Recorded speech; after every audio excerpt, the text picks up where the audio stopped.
많은 사람들이 알렉스 페레이라가 마고메드 안칼라에프와의 경기에서 더 공격적으로 싸우지 않은 이유에 대해 의문을 제기하고 있습니다. 경기 내내 페레이라는 끊임없이 후퇴하며 주로 다리, 몸통, 헤드킥을 사용했습니다. 그는 제프로 압박하거나 노가웃을 노리기보다는 방어적인 자세를 취했습니다. 가장 중요한 이유는 안칼라에프가 타격과 레슬링을 통해 페레이라의 공격을 효과적으로 차단했기 때문입니다. 페레이라는 5라운드에서 헤드킥을 날린 후에도 긴박감이 부족했습니다. 안칼라에프의 압박으로 인해 페레이라는 계속 후퇴해야 했고, 이로 인해 경기를 제어하기 어려웠습니다. 안칼라에프의 압박은 페레이라의 공격을 막는 데 핵심적인 역할을 했습니다. 선수가 킥을 던질 때는 자세를 재조정해야 하므로 전방 압박에 취약해지게 됩니다. 안칼라에프는 이를 일찍 인식하고 코치의 조언에 따라 2라운드부터 페레이라에게 공격적으로 압박을 가했습니다. 또한 안칼라에프의 끊임없는 가짜 공격, 즉 테이크다운을 시도하는 듯한 디핑, 오른쪽 훅을 가짜로 사용하는 것, 페레이라의 리드 푹 바깥쪽에 위치하는 것은 페레이라를 계속 혼란스럽게 만들었습니다. 이러한 바위치는 안칼라에프에게 카운터 펀치를 날릴 때 유리한 점을 주어 페레이라가 효과적으로 전진하기 어렵게 했습니다. 2라운드와 4라운드 사이에 안칼라에프는 가짜 공격을 활용하고 페레이라의 리드 풋 바깥쪽으로 나아가 그의 리드 핸드를 가두었습니다. 이는 거리 조절을 통해 페레이라의 선택지를 제한했으며 특히 그의 잽과 바디 잽을 무력화했습니다. 안칼라에프가 각도를 차단하며 전진하자 페레이라는 평소처럼 타격을 가하는 데 어려움을 겪었습니다. 페레이라는 킥에 크게 의존했기 때문에 계속 후퇴해야 했고, 이로 인해 안칼라에프가 그에게 압박을 가하기가 더 쉬워졌습니다. 또한 안칼라에프는 디핑하면서 자주 오른쪽 훅을 가짜로 사용해 여러가지 위협을 만들어냈습니다. 안칼라에프의 가짜 공격은 페레이라를 수세에 몰아넣는 데 중요한 역할을 했습니다. 그의 잦은 디핑은 테이크다운 시도를 흉내내어 페레이라가 레슬링의 위협을 대비하도록 만들었습니다. 안칼라에프는 주로 레슬링을 할 수 있는 스트라이커임에도 불구하고 이런 망설임 때문에 페레이라는 펀치를 날리지 못했습니다. 경기 내내 안칼라에프는 페레이라의 리드 풋 바깥쪽으로 발을 내디디며 오른쪽 훅을 가짜로 공격했습니다. 이는 오른쪽 훅이나 왼쪽 스트레이트를 위한 준비 동작이었습니다. 이 시퀀스를 사용할 때마다 페레이라는 멀어지며 안칼라에프의 위협을 얼마나 존중하는지를 보여주었습니다. 테이크다운 위험이 있는 카운터 스트라이커를 공격하기란 쉽지 않으며 안칼라에프는 경기에서 여러 번 보듯이 카운터 스트라이킹 스타일로 성공을 거두었습니다. 페레이라는 안칼라에프의 위협 때문에 레그킥에 더 애존할 수밖에 없다는 것을 금세 깨달았습니다. 그가 펀치를 날리기 위해 앞으로 나아갔을 때 안칼라에프는 테이크다운을 위해 슛을 하거나 회피하며 카운터를 노렸습니다. 이러한 상황을 인식한 페레이라는 카운터를 피하기 위해 종종 뒤로 물러나며 안칼라에프의 기술 세트에 대한 명확한 존경심을 드러냈습니다. 안칼라에프는 영리한 포지셔닝을 통해 왼쪽으로 뛰어올라 카운터 펀치를 설정하며 페레이라가 후퇴하도록 강요했습니다. 페레이라는 보통 상대에게 압박을 가하는 스타일이기 때문에 뒤로 밀려나면 그의 리듬이 깨지게 됩니다.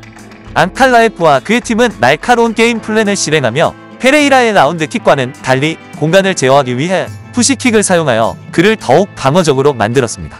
안칼라에프는 라운드킥 대신 사이드킥과 푸시킥을 효과적으로 사용해 거리를 조절했습니다. 라운드킥은 수축이 필요하고 상대를 뒤로 밀어낼 수 있는 반면 안칼라에프는 페레이라가 레그킥을 던질 때마다 전방 압박으로 반격하여 그를 펜스에 더 가까이 밀어붙였습니다. 또한 안칼라에프는 페레이라의 리드핸드를 가두어 그의 잽과 바디 잽을 제한했습니다.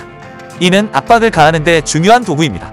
안칼라에프는 페레이라를 킥에 의존하게 만들므로써 많은 사람들이 페레이라의 최고의 전략으로 여기는 것을 그의 패배 이유로 바꾸어 놓았습니다. 이는 안칼라에프의 높은 싸움 IQ를 보여주며 그의 코너조차도 경기 내내 카운터에 집중하라고 재촉했습니다. 3라운드와 4라운드 사이에 페레이라의 코너는 그가 싸움에서 지고 있음에도 불구하고 계속 킥을 하라고 조언했습니다. 그들은 또한 그에게 더 많이 페인트, 가짜 공격을 하라고 말했지만 그는 거의 그렇게 하지 않았습니다. 가짜 공격은 파이터의 공격과 의도를 위장하는 데 도움이 되지만 페레이라는 종종 공격에 직설적이어서 안칼라에프가 그를 더 쉽게 읽을 수 있었습니다. 때때로 페레이라는 가짜 공격 없이 직선으로 움직이며 예측 가능한 펀치를 던졌고 안칼라에프는 가짜 공격, 핸드트랩, 뛰어난 발 위치를 끊임없이 활용했습니다.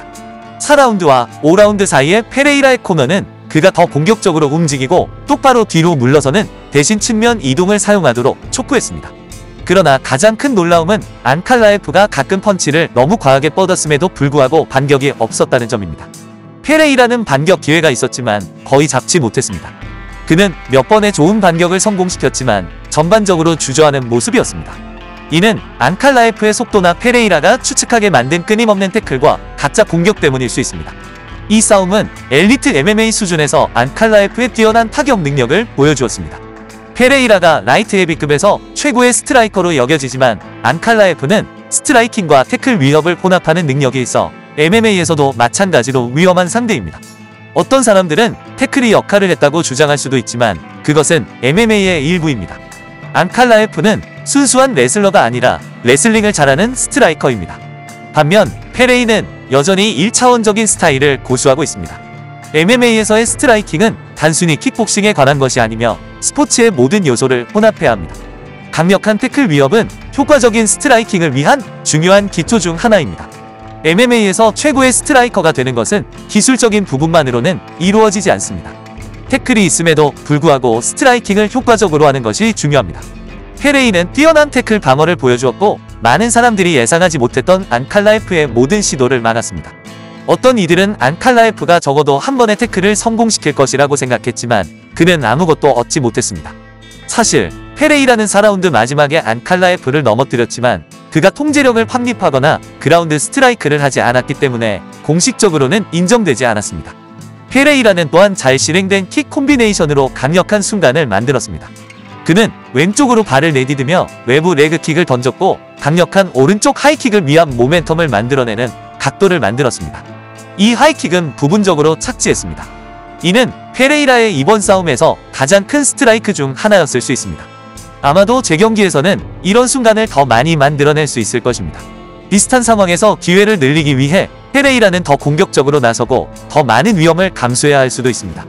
안칼라에프가 반격할 경우 페레이라는 주저할 여유가 없습니다. 그는 교환에 참여하고 자신의 반사신경을 믿으며 펀치를 날려야 합니다. 그러나 안칼라에프의 가짜 공격은 페레이라의 리듬을 크게 방해하여 그가 완전히 전념하지 못하게 했습니다. 싸움을 분석해보면 많은 사람들이 페레이라의 공격성 부족에 주목하며 그가 더 많은 펀치를 날렸어야 한다고 제안했습니다. 하지만 그가 조심스럽게 싸운 데에는 이유가 있습니다. 안칼라에프의 끊임없는 허세, 핸드트랩, 푸더크, 압박은 페레이라의 공격을 차단하는 데 핵심적인 역할을 했습니다. 안칼라에프가 페레이라의 리드풋 바깥쪽으로 움직이고 오른손으로 기습하며 레그킥 후에 압박을 가하는 능력은 페레이라를 혼란스럽게 하고 균형을 잃게 만들었습니다.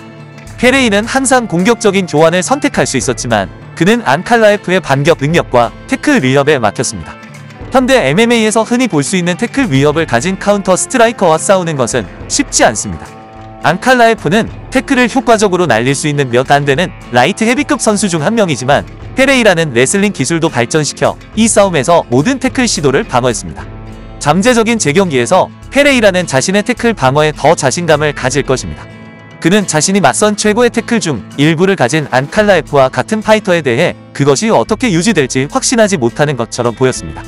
이 싸움 이후 페레이라는 자신의 방어가 견고하다는 것을 알고 타격에 더 집중할 수 있을 것입니다.